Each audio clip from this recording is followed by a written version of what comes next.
Hi guys, hello. I'm Shubham from Web3Auth, and we build key management solutions as a service. So yeah, let's get started. So the motivation for us to build this is the number of Web3 users active, number of Web3 users we have signed up in past couple of years have been rising exponentially. We have hit more than 100 million users or keys active at some point in time. So the current de facto solutions don't fit the use cases, which still requires us to scale from 100 million to a billion users or more than that. Uh, the key management part is hard. The key management because currently the wallets that are de facto, which are let's say Chrome extension wallets, use a seed phrase flow, and it requires users to back up the seed phrase. It requires users to be aware that if you lose the seed phrase, you're gonna lose the access to your keys. There's no forget password button. The sign up flow results in like a bad UX experience because it takes more than 10 minutes to sign up a user on the wallet.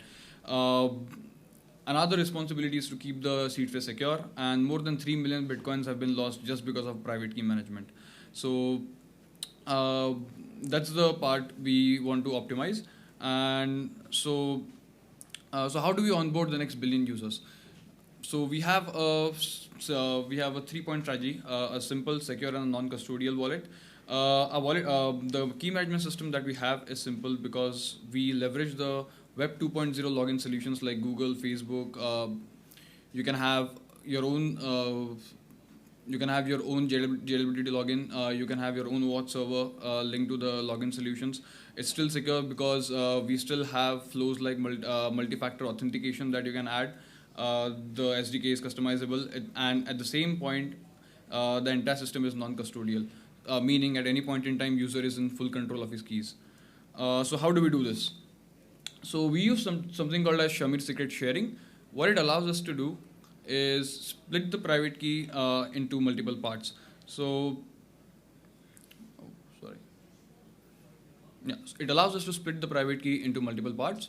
So we take the private key, let's just split it into 3 parts. We assign one of the parts to the Google login, we assign one of the parts to a device, and we assign you can pick the third one to back it up, or it can be a password share, and it can also be a security question. So let's say you lose one of the shares. Let's say you lose your device. So you can still log in from Google and input your password, and you are in. If you lose the access to Google account, you still have your device.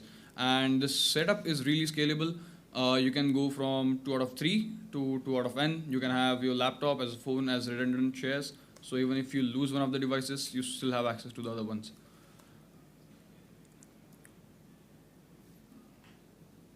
Yeah, so the experience looks like this. As you can see, so the first options are like social logins, and you have your email password. You input your email, then you can go to your email address and just click on the link, and then yeah, you're logged in. So the app gets access to the key that easily. So what makes us unique? So even with this setup of using like Google login or email password login, it's still non-custodial because there are multiple shares, so no one can get access to the keys unless you want them to. We still get to leverage the Web 2.0 login flows, which a lot of more than billion users are already comfortable with. People are used to email passwords. People are used to logging in with their OAuth accounts.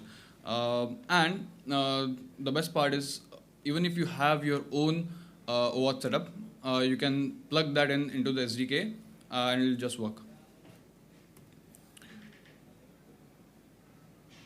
So here are some stats. So we've been building this for past 3 years, and we have more than 3,000 dapps which are using us at this point. More than 7,000 developers have registered their interest on our dashboard. We have about 9 million keys on our network. And here are the few dapps which are using us. So Binance uses us in their Chrome extension. Kepler uses us in the wallet. 100 Thieves recently did their integration for the NFT airdrop. We have a wallet on Solana. We have a Unity SDK for games, and the list goes on and on. The SDK essentially works on web. It works on iOS devices, Android devices. We have SDKs for React Native as well. And to add some more stats, Binance reported that The user conversion rate on their extension was increased by 74%. Uh, Cash.io is one of the applications on Terra blockchain. They have about 500,000 monthly active users, and we get like 3 support tickets a month. 100 Thieves did their NFT launch with us 2 months ago, and we were able to onboard more than 300,000 users in just a matter of seconds. So, matter of minutes. So, the system really does scale with the number of users as well. And yeah, that's the end of it. So, how can I help? Any questions, guys? Maybe you can talk about the bounties or the Right. expected from The hack. the participants. I'm not aware of the exact numbers actually. Yeah, I have one.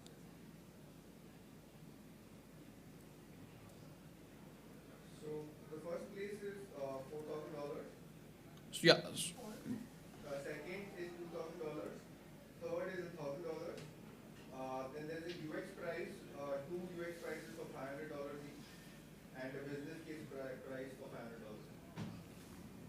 Do you have a slide that I can? Yeah. Okay, it's fine. You can. We are always available nearby. We'll post it on the group as well. Any other technical questions or something I can explain a bit more?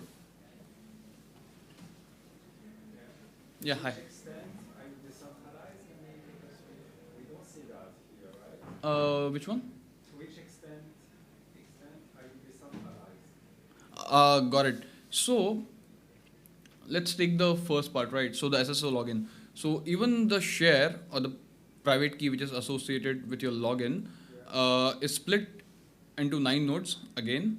So we have a network of 9 nodes. The nodes are run by big companies in the industry. Binance runs one of our node. Polygon, ENS, Ontology, they all run one of our nodes. And in this set of 9 nodes, let's say login from Google, and after that the shares shares get redirected to the browser, and we reconstruct the key in the browser itself. So at any point in time, there is no server involved, and as soon as you close the browser, the key is gone. Yeah, so that's become for the second part. The first part is your browser is so let's say you go to your browser. There's a local storage available, session storage available. We keep one of your shares in there. So at any point in time, any one of the shares does not have the same context as the other one. So it's only user action which can help to sort of get the final private key. Because the login provider would not have access to the first one, second one would not have access to the first one. Yeah. Okay, and as you said, so Binance is running a node and a few other companies, and what's the plan? Is that you, me, we are running a node in the future? Or Yeah. just on the- Yeah. So we have plans of launching auth network. So currently the system is permissioned. We're gonna launch an auth network in which anyone can join and become a node operator. And applications can choose if they want to keep keys on which nodes, depending upon the few certain parameters. And it will be like a fully MPC wallet. Currently, the key has to be constructed to make signatures, but we have plans to further that. And there are so many there are many companies which are doing a decentralized identity. So many competitors, like ETHGlobal, for instance, and a few other ones. Do you think there will be only one winner in the end, or are you ahead of these guys? Okay, so we provide the management key management part. Even with the DIDs, I'm not very aware on the specs, but you still need like a key, or you still need some sort of key management setup to sign transactions, sign messages for that matter. You still have to prove user identity, right? Yeah. Okay. So it's more of a can be used in complementary, Okay. in my understanding. Yeah.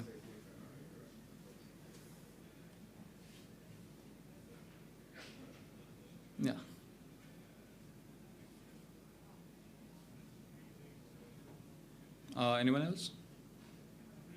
Okay. Thanks, guys. We'll be around at any time. We'll live on. We're gonna be online on our Discord as well. So just ping us. Thanks. Bye.